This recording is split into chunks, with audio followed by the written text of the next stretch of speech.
today means a new project. Here is May 5th's project. It is a Dimensions Gold Collection Petite napping kitten. And here is where I'm at to start. And I get to start a new color on this today, which is pretty darn exciting. Oh, the excitement of cross stitch. I'm thinking I might, there should be one lighter shade right here, so I might pick that and see if I can finish that off, or I'll go for one of the darker shades in the stripes. So I've got all day to work on this since our power is still out, and hopefully I'll make some good progress. I'll check back in with y'all later. So I was just getting ready to brew my tea for the day, May 5th, of course, Cinco de Mayo, and I thought that I should show you, at least on some of these, not all of them, like what the tea blend itself actually looks like, because some of them are quite beautiful. So you can see there all of the little goodies they put in this one to make it the flavor that it is, which you can see some little cocoa nibs in there. It's a spicy chocolate tea. It's their Cinco de Mayo blend. Spicy chocolate. I'm not too sure about this, but I'll have to taste it and tell you guys and actually get back to you on that. It has black tea, fiery cinnamon spice, natural chocolate flavor, dark chocolate chips, and cocoa nibs. So those little red things must be the cinnamon spice, and you can see the chocolate, the cocoa nibs and everything in there too.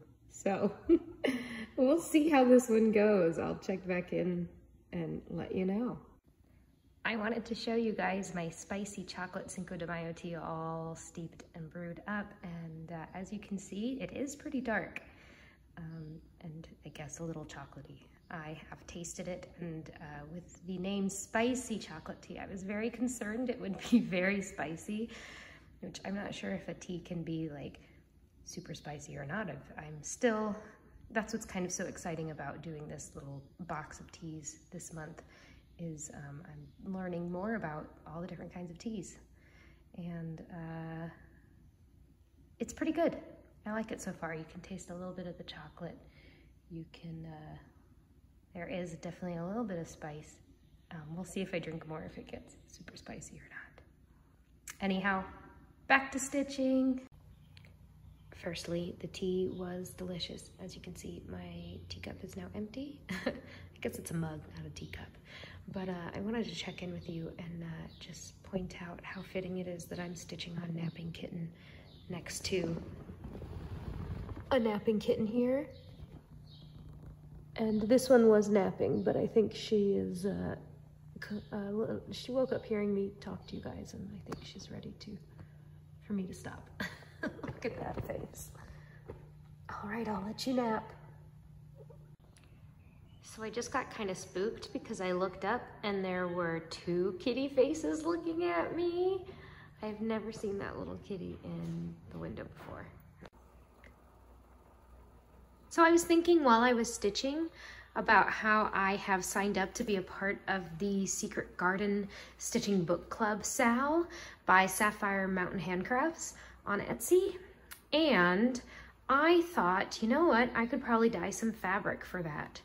The called for fabric is kind of a brown color, and the designer suggested a darker brown color, kind of as if it was dirt or a little bit of earth. So I just so happened to have these from my old crafting days while I lived with my parents, and they are still here. So I'm gonna try it. I'm gonna be doing the dark brown, and then I'm gonna go ahead and put a little bit of the scarlet in there to see if I can get that raspberry side of chocolate. And I have my hot water. This is just boiling. I'm gonna pour it into this tub to keep my pot food grade and safe, and we'll see how it goes. I haven't dyed fabric in a very long time, so yeah, we'll see. I'll let you know what colors I get. You guys, I think I'm in luck. Check this out. That's a pretty great chocolate raspberry color, I would say, and it's not even been in there that long. So I'm gonna let it sit in here just a little bit, and we'll see what we get when it comes out. Uh-oh. You guys, we've got a cat fight going on. Danny, whenever she sees that outside kitty, gets all puffed up and thinks she is a bad biatch. And look at this kitty. She doesn't even care. She doesn't even care. Danny, she doesn't even care. You guys, I am so excited. These turned out, I think, great. They're still not dry, so I imagine they'll lighten in color a little bit more, but I'm gonna use this piece for the Secret Garden Sal. That's just a little scrap piece of Ada that I had, and I thought, why not throw it in since I was dyeing? And then here's my attempt at a mottled fabric. I'm pretty pleased with these, although looking down at this fabric, it's interesting because there's a strip right here. It's supposed to be 100% cotton. There's a strip right here that didn't dye as well. So I'm not sure what that is about, but if I have the right project, you know, it might not be as noticeable. I'm really interested to see how these look dry in my first foray at fabric dyeing. Pretty exciting. So here is where I stopped on the Dimensions Napping Kitten. As you can see, I filled in this dark brown color in his stripes, and these little holes here are for black, and I did get to stitch the black in his little leg down here.